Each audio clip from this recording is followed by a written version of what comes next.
Good morning सांग माने आपण माननको वेलकम करुच्ची गोटे नुआ आउ फ्रेश वाला ब्लॉग को। तो सकाल सकाल देखो आकाश रे मेघ केमिति पूरा ढांकी रही बहुत सुंदर देखा।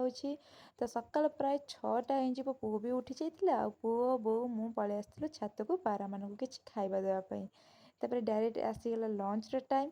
तो लंच रे मैं आज बन देती भात ता सांग को थिला हरड डाली आउ टिके आलू भर्ता आउ सब पनीपरिया पके संतुला थिला ता सहित टिके लेंबू झोल हम। लेंबू झोलटा हेले भातटा साधा हो कि आइंस आराम से खाई ही जीव जेहेतु आज शनिवार थिला तब सबू साधा सीधा ही बनी थिला। तो लेंबू झोल पाई मुझे साइड रे टिके बासी तोराणी नहीं आसची। बासी तोराणी रे लेंबू झोल कले बढ़िया बास्ना हुए आ ता संग टेस्ट भी बढ़िया लगे। तो से गोटे कंचा लंका चकटी कि मुझे लेंबू झोल बनईदेवी तो आराम से मत खाई ही जीव। तो आज डिनर रे मु बनई थी रुटी आउ दीपर टिके आलू भर्ता बची जाइए कोबी आलू भजा आउ क्षीर। तो मो बापा को बोऊ को खाया को देदी मु भी खाईदेली ओट्स स्मूदी कहीं जेहेतु मु वेट मेंटेन करुच्ची आफ्टर प्रेगनेंसी मु 20 kg वेट लॉस कर 6 मंथ रे। तो केमती कौन मोर केते वेट थिला 90 kg पाखापाखि वेट थिला मुझे फोटो देदेवी आपण मैंने देखिपारे मु बिफोर केमती थी वेट लॉस पर केमती अच्छी पाखापाखि मु 20 kg वेट लॉस कर सारे।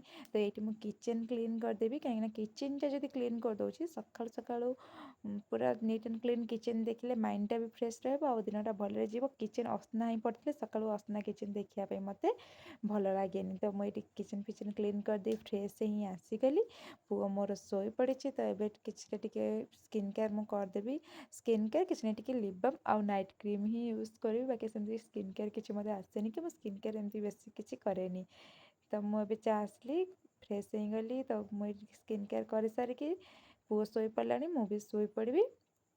आपण मैंने जल्दी जल्दी मोर 1K सब्सक्राइबर कर दिंतु 1K सब्सक्राइब कलापर मुझे लंग लंग वीडियो आनी सहित मोर वेट लॉस जर्नी भी आनी केमी मु आफ्टर प्रेगनेंसी वेट लॉस करी। तो ये मुझे ड्राई फ्रूट सब मोर भिगे देछि काजू आलमंड अखरोट मत पसंद नहीं मुझे अखरोट खाएनि। तो से काजू आलमंड भिगे देछि खाली सकाळ पाई।